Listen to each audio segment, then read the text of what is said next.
Nationalism means different things to different people. And this is problematic for online nationalists since the enemy that nationalists often identify is especially good at linguistic manipulation. So, when you leave a central concept like nationalism ill defined, that enemy steps in and establishes negative connotations. They will have it such that the definition that comes up on Google is counterproductive to nationalists and that sort of thing. In general, I think words are not hills to die on, and rather than try to resuscitate a word that has been poisoned, um, just call yourself something else. I mean, I think that would be a better solution in general, but you know, a lot of people are attached to this label. I am confused about what people mean by this label. And part of this, I think, comes down to a kind of cognitive dissonance that a lot of self identified nationalists online have. I don't identify as a nationalist for a variety of reasons. But that cognitive dissonance comes down to the fact that many of these people came into their nationalism around 2016 because of liberal universalist arguments. The idea that people should have a right to self determination, not just individuals, but peoples should have that right. That is a modern liberal argument.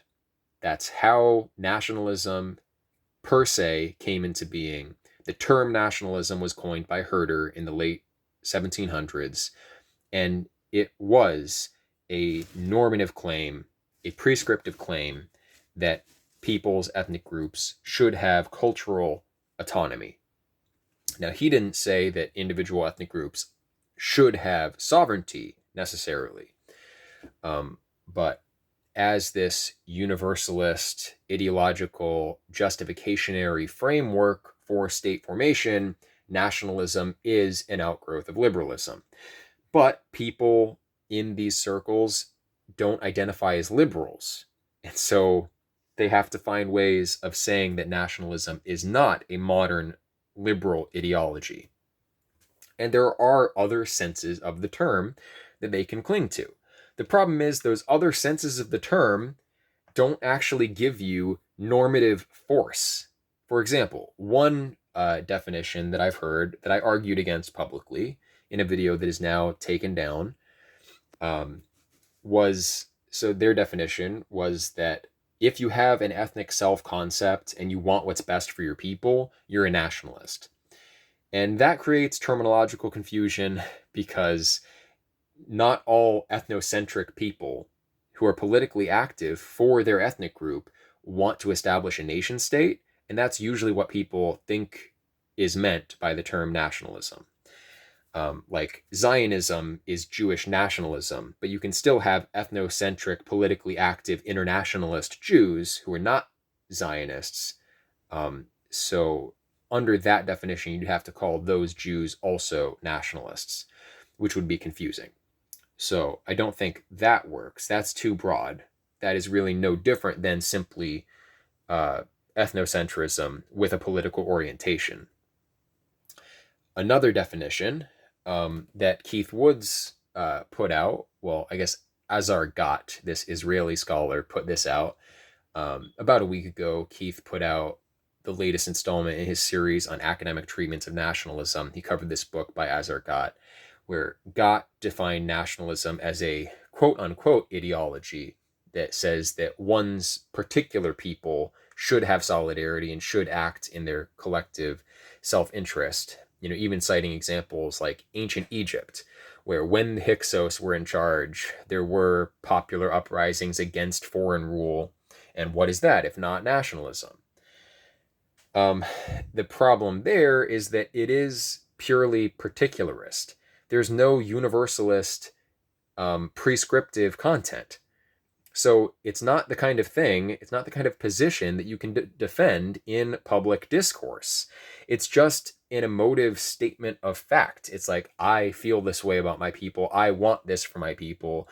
And in my opinion, that's not, strictly speaking, an ideology.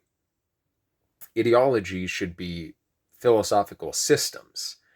I wouldn't call, for that matter, ancient mythologies ideologies. Ideology is a different thing from mythology and religion.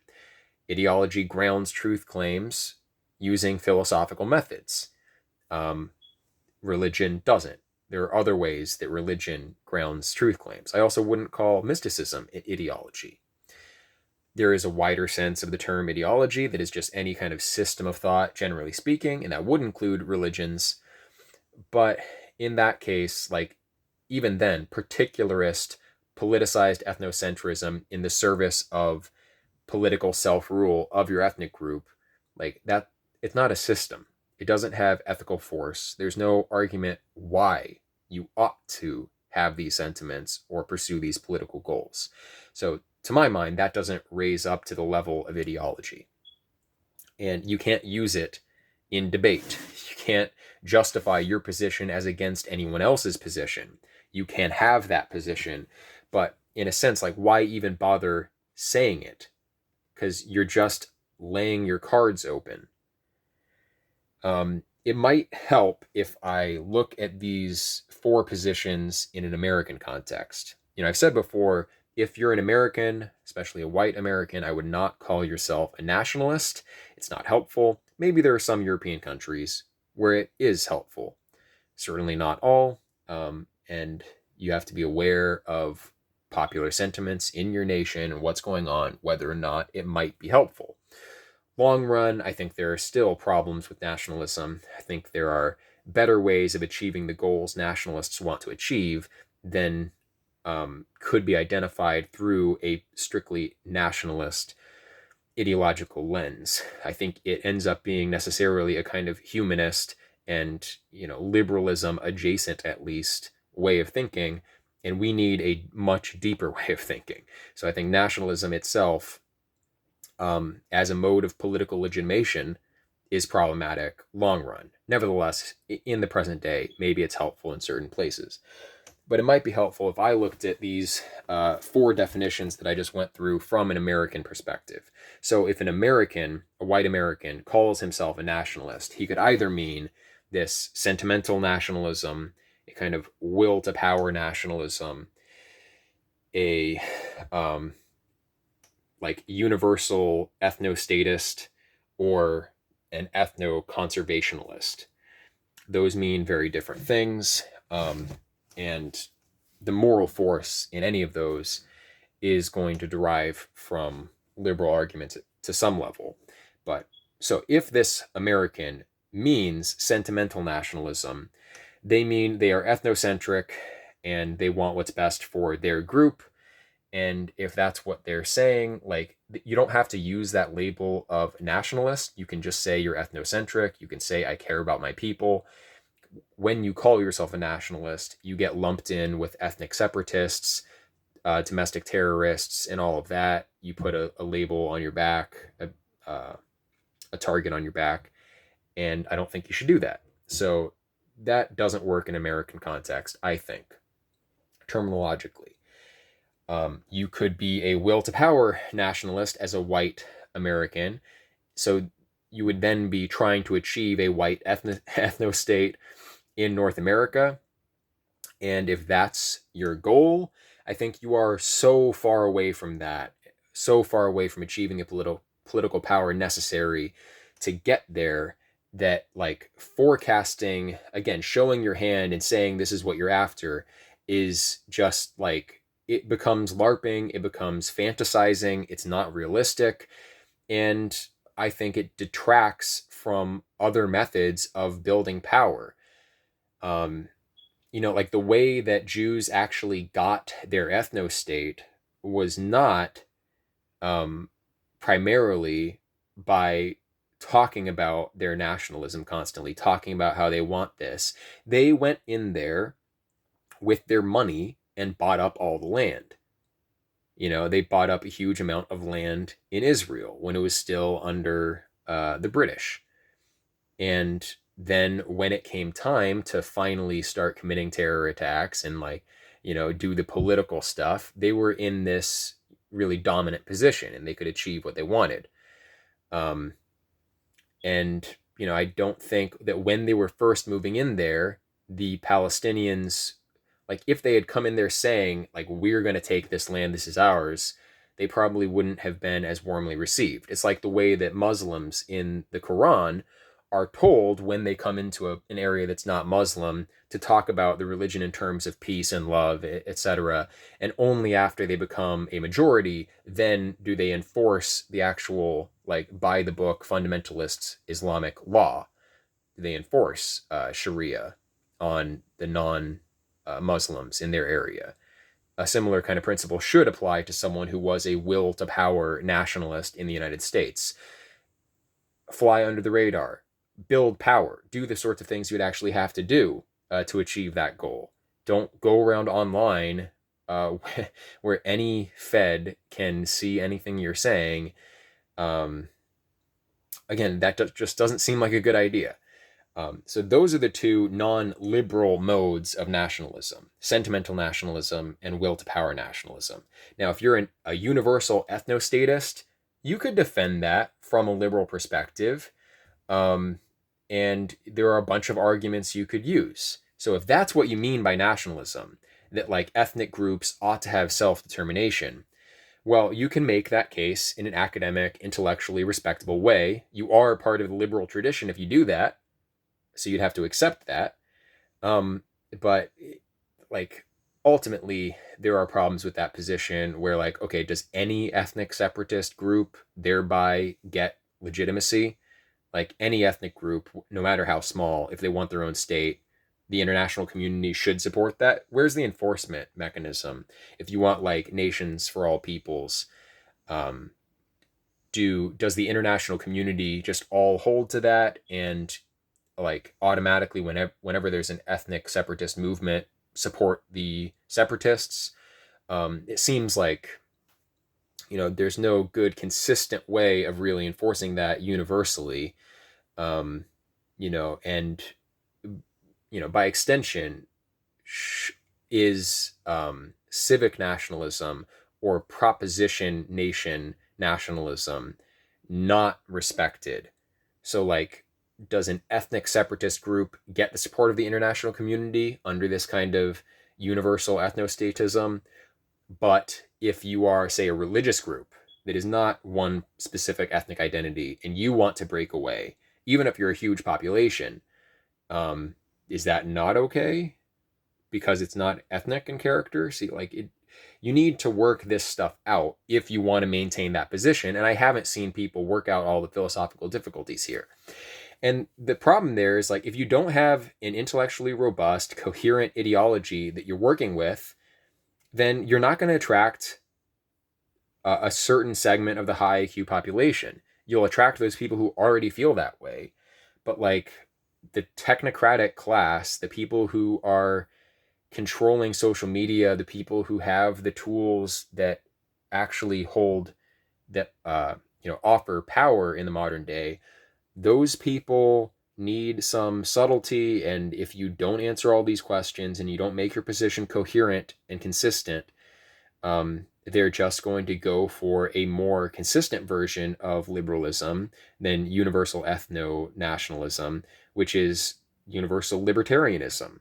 Okay, why respect ethnic groups in particular to have their right to rule? Why not just go for the individual?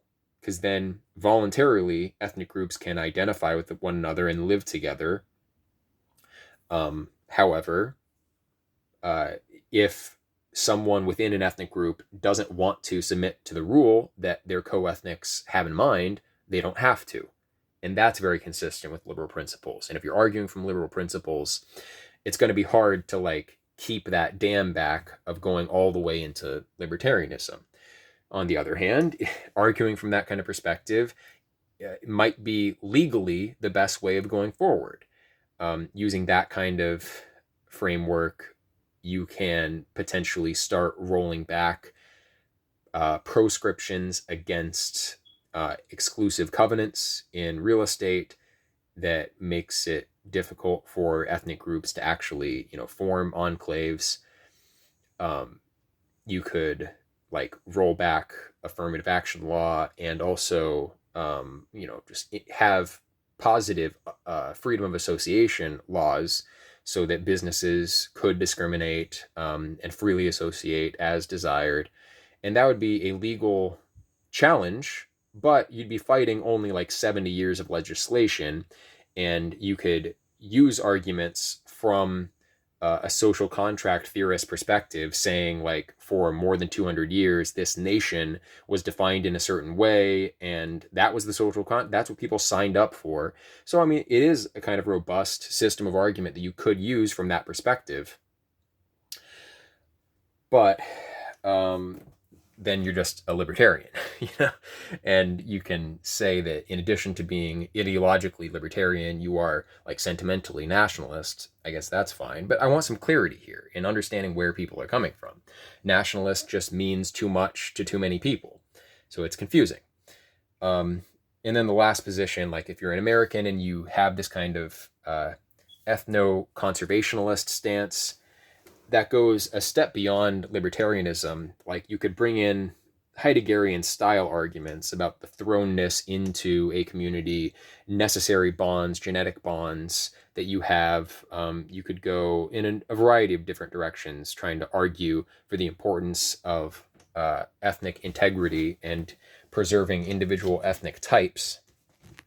That's a different way of arguing. I think you would also have to draw on liberal principles there, but that's at least something that's kind of defensible. But it's not what people typically understand as nationalism. So that's why I don't see a meaning of nationalism that actually helps what the nationalists want, except insofar as they have a label to identify with. But the problem is that that label has already been corrupted by that enemy that was previously mentioned. And so the type of people who are willing to identify with it are contrarians. They're people who have marginal views in other regards, who are not, ethically normative in a bunch of respects. And so it's going to be a difficult group to get to cooperate. You're not going to attract the highest IQ people who want philosophical integrity. I think it's just not a way to get what you ultimately want. Nationalism has been poisoned as a term, and so using it to, gather around is going to attract a lot of problematic personalities. And that is what we've seen. If you understand the history of what's been going on in these movements over the last 10 years and longer, the same stories keep repeating themselves. So yeah, I mean, I don't think nationalism is a hill to die on. I think you need to address the international order in your political ideology.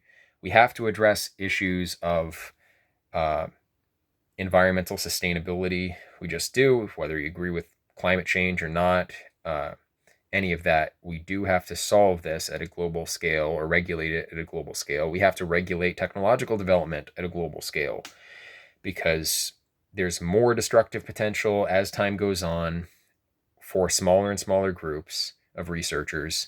And if any old group has full sovereignty and develops any weapons they want, then that poses existential risks. And it's not a static thing. It's not like, we've handled it in the past, like we went in and attacked Saddam when supposedly he had weapons of mass destruction, etc. It's that the destructive potential is increasing as time goes on and will continue increasing as long as technological development continues. I used this argument against Joel Davis in our discussion a few months back, and he said basically you can't respond to the technological environment that might exist in the future. When that stuff comes up, then we'll address it. But that's just a terrible response, in my opinion. And the technocratic elites around the world would not buy that reasoning. They understand that once certain technologies are out of the box, it's too late. You have to consciously and intentionally set uh, limits on the kinds of technology you explore. I've never heard a good response to that from nationalists. There are different senses of nationalism, and if there's a kind of nationalism you can justify, like a ethno-conservationalism, within the context of agreeing to the necessity of some kind of international order, whether that's global government or other means of distributed global governance, whatever it looks like, that's a position that you could hold, but you'd have to like give an intellectual groundwork for what that means exactly. And I don't mean to say that no one has done this intellectual work. It's just that I don't see a lot of it very clearly spelled out, and I do see confusion around these terms. So if there are intellectuals in these circles that I'm not aware of who are writing these tomes, defining this ideology, then I guess refer me to them and explain their arguments. That would be good. But yeah, there are problems long run like that. There is the issue of like what constitutes an ethnic group exactly. Should other groups like religious groups or ideological groups not also be afforded the same autonomy? Why not just go full kind of freedom of association with it? You'd have to give that kind of moral force why we should respect the rights of an ethnic group or a government that represents an ethnic group to govern individuals in that ethnic group, especially, and which does not respect the rights of those individuals. So it leads to a weird tension where it's like you respect the freedom of ethnic groups, but you don't respect the freedom of individuals within those ethnic groups. And you'd have to have some kind of ideological justification for that. I'm not saying the arguments can't be made, I just haven't seen them made.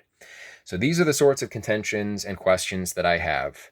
And I mean this in total earnest. I don't dislike a lot of the online nationalists that I've encountered. I sympathize with their goals. I do think, uh, various groups are being targeted in various ways to their detriment. And, you know, that goes across a lot of dimensions. It's kind of full spectrum warfare in media, the food that we have access to, economically. Like, there's just a lot of forces arrayed against the people that nationalists care about. And that has to be responded to, but it is not necessarily going to be best for us to like use the labels that have been contaminated by the enemy.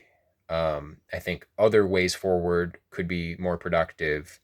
And yeah, I mean, first of all, I think we have a need for deeper ideological coherence. And I think ultimately that's going to have to be a like worldview level integrative philosophy. That's what I want to do. And I don't see any way of getting there unless we shape up basically in terms of our intellectual output, in terms of our institutions for forwarding our thinking. Our thinking has remained kind of shallow for a long time. Um, Compared to the globalists, compared to the people you're up against, I think our thinking has remained shallow, and like we've wanted to retreat. I'm kind of lumping myself in with online right there, but wanted to retreat into sentimental arguments, instinctual arguments. Don't want to justify our kind of collective egoisms from first principles. And how would you? I mean, ultimately, the easiest arguments to come to are liberal ones, but then you don't want to identify as a liberal, so that's a kind of problem there. Um, yeah, so I care about those people, but we need a deeper integrated philosophy. That's why I want to start a school. I want young people who don't have a set direction in life yet to be able to take some time to get a really good foundation in the classics, in whatever they individually want to pursue, where they're not spending a lot of money, where they are kept accountable, where they get some discipline, get some physical activity, exercise, and stuff like that too. That's what I really want to do. I think it's necessary, but that project is not helped by the label of nationalism. Again, you're just painting a target on your back, and you don't have to do that. The problem is a lot of these people are like naturally um, not very conflict averse. They actually enjoy having conflict. And so, I mean, they're just edgy personalities who like creating controversy. And it's fun, and it leads to a lot of humor in many cases. And so a lot of people get behind it and they rally around it. But it's not necessarily a viable way forward. If you think that anything that generates a big view count or a lot of like responses, a lot of reactions to content is like the right direction, that's a pathetically blind populism that is it borders on like a superstition that the mob somehow, the internet mob, like knows the way. And I don't think that's true. I don't believe in the mob. I believe in classically educated, philosophical minds setting the direction that we should head in. And there aren't very many of those people around. I think we need to train more of those people. And that would be much more productive than LARPing as nationalists, claiming we want sovereignty, uh, talking about just these issues over and over again. Also, that's a big problem with the nationalist community. Is like, God, can you cool it with the racism already? It's not that I think it's necessarily morally wrong for some fundamental reason. It's just like there are other things that are going on in the world. There are other dimensions of philosophy you have to look at. Um, so those are my sentiments about nationalism. So I have mixed feelings, but let me know what you guys think.